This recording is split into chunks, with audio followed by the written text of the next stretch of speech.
Syllabus का point number 9 हम लोग स्टार्ट करते हैं। वृश्चिक, विष, स्कॉर्पियन, वेनम। ठीक है, तो इसमें हम लोग बस इम्पोर्टेंट चीज़ें पढ़ेंगे। ठीक है, तो सबसे पहले वृश्चिक विष के पर्याय जान लेते हैं। ठीक है, तो देखिए इसके पर्याय आचार्य नरहरि पंडित ने राजनिघंटु में सिंह आदि वर्ग में वृश्चिक के निम्न पर्याय बताए हैं: सुकीट और अलीद्रोण। ठीक है, राजनिघंटु ग्रंथ है और आचार्य नरहरि पंडित उसके रचयिता हैं। उसमें सिंह आदि वर्ग का वर्णन किया गया है। उसमें वृश्चिक के 2 पर्याय बताए गए हैं, सुकीट और अलीद्रोण। भेद की बात की जाए और इसकी उत्पत्ति की बात की जाए तो देखिए आचार्य सुश्रुत ने बिच्छुओं की विषाक्तता के आधार पर, मतलब इसकी विषाक्तता के आधार पर इसको 3 भेद माने हैं: मंद विष वाले, मध्यम विष वाले और तीव्र विष वाले। अब मैंने पढ़ा कि भेद और उत्पत्ति देखेंगे तो देखिए जो मंद विष वाले होते हैं बिच्छू, वो गाय के गोबर के सड़ने से उत्पन्न होते हैं, इनकी उत्पत्ति होती है।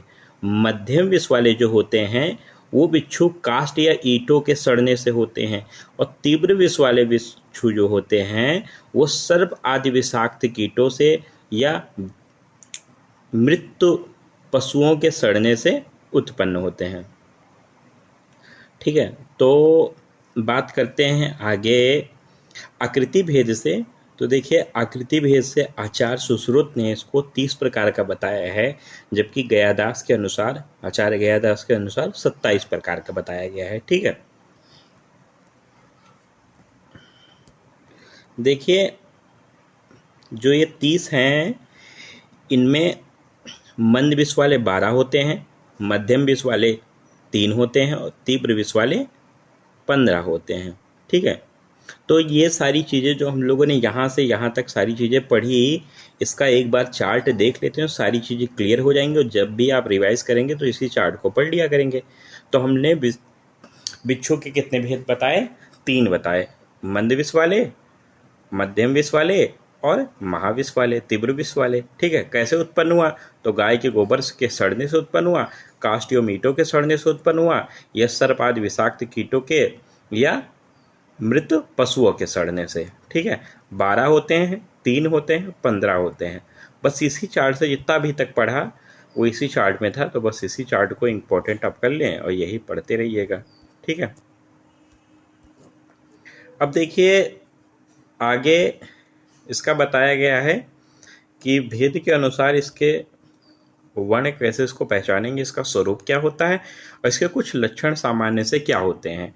तो देखिए मंद विष वाले जो होते हैं अभी हम लोगों ने देख लिया था, देखिए ऊपर 12 होते हैं, तो ये 12 बताए गए हैं।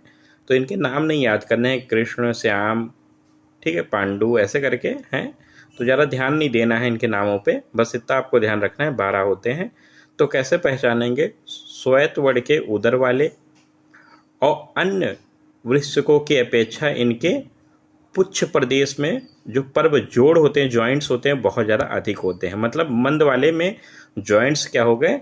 अधिक हो गए। ठीक है, बस यही यहाँ ध्यान देना था। सामान्य लक्षण जैसे कि वेदना हुई, कंपन हुआ, ठीक है, शरीर में अकड़ जाना, काले रंग का रुधिर आना, ठीक है, दाग होना, पसीना होना, दंत स्थान पर श्वेत होना, ज्वर होना। ठीक है,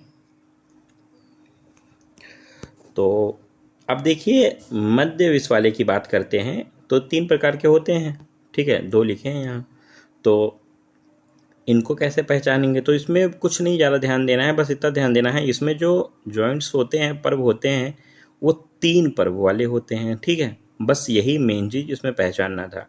और उदर का वर्ड कपिल होता है, बाकी चीज़ें पढ़ लीजिए। ठीक है, उससे कोई दिक्कत नहीं, बस इसमें जॉइंट्स कितने होते हैं मेन जो हाईलाइट करके आपको लिखना है वो यही 3 लिखना है।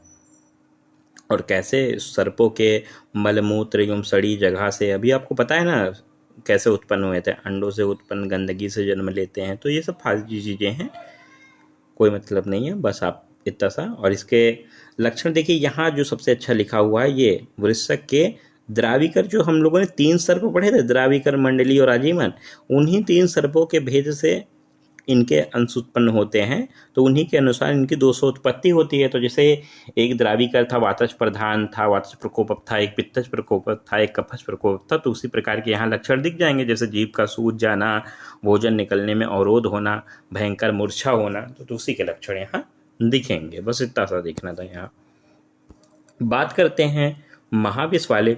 तो महाविष वाले में देखिए ये हैं आपके, तो इसमें ज़्यादा कुछ देखना नहीं। देखो कई सारे सफ़ेद, चित्र श्याम, लोहित, बहुत से मिक्सिंग वाले दो दो के मिला के हैं, तो कोई मतलब नहीं है नाम पढ़ने का।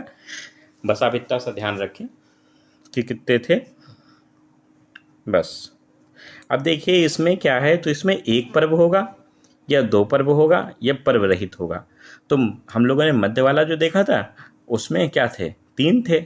इसमें एक है या दो है या पर्व रहित है। और सबसे पहला जो देखा था मंद वाला, उसमें बहुत सारे पर्व थे, और मध्यम वाले में तीन पर्व थे, और इसमें महा वाले में दो है या एक है या नहीं है।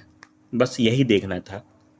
और क्या होता है, तो नाना प्रकार के रंग वाले होते हैं, बाकी कुछ नहीं ध्यान देना है हमको, बस इतना सा ही लिखना है। और थोड़े से सामान्य लक्षण, जैसे सर्प के बेग के सदृश लक्षण इसमें होते हैं। आपको पता है सर्प के, मैंने ट्रिक बताया था, 7 से 7 और 7 से सर्प, तो उसके 7 बेग होते हैं, उसी वाले लक्षण दिखेंगे। पहले बेग दूसरे बेग के अकॉर्डिंग, और स्फोटों की उत्पत्ति होती है, दाह होता है, ज्वर होता है, सारी चीज़ें कॉमन होती हैं। ठीक है, शीघ्र ही प्राण त्याग कर देता है। अब देखो महाविष है तो प्राण कैब त्याग करेगा, शीघ्र ही प्राण त्याग करेगा, तो कोई मतलब नहीं है।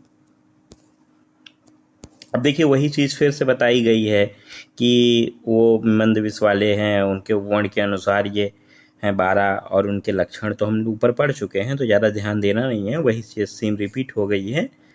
देखिए वही चीज़ रिपीट हुई है। अब देखिए आचार्य वाग्भट ने भी बताया है थोड़ा सा, तो इनमें 3 पॉइंट्स बस हम लोगों को देखने हैं कि मंदविष वाले और मध्यम विष वाले और महाविष वाले। तो बस ध्यान इतना से देना है कि ये गाढ़े काले रंग के होते हैं। मंद वाले कैसे होते हैं, गाढ़े काले रंग के होते हैं। बाकी सब चीज़ें ठीक है, लेकिन गाढ़े काले होते हैं। उदर पर लाल एवं पांडु होता है। ठीक है, और देखो रोम, बहुत सारे रोम होते हैं इनके अंदर, और अनेक पर्व वाले होते हैं। तो सेम चीज़ वही वाली रिपीट हो गई, सुश्रुजी वाली। ठीक है, अब मध्य वाले कैसे हैं, तो देखिए ये भूरे रंग के हैं, ये ध्यान देना आपको, और 3 पर्व वाले हैं। तो देखो वही बात सेम सुश्रुजी वाली रिपीट हो गई, 3 पर्व वाले।